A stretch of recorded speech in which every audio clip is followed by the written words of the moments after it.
when first I came to London in the year of 39. The city looked so wonderful and the girls were so divine, but the coppers got suspicious and they soon gave me the knock. I was charged with being the owner of an old alarm clock.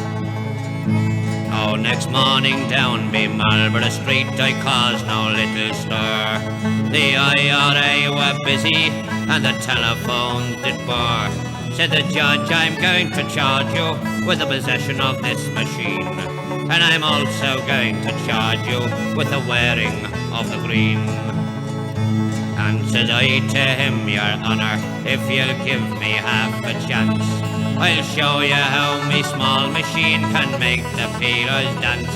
It ticks away politely till you get an awful shock, and it ticks away the jelly good night of me old alarm clock.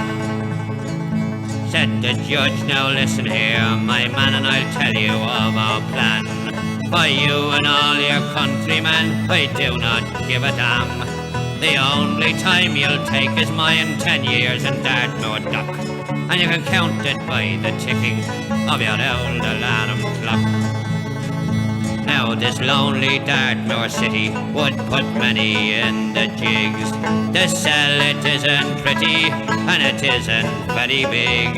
Should I long ago have left the place if I had only got me couple of sticks of jelly good night of me old alarm clock.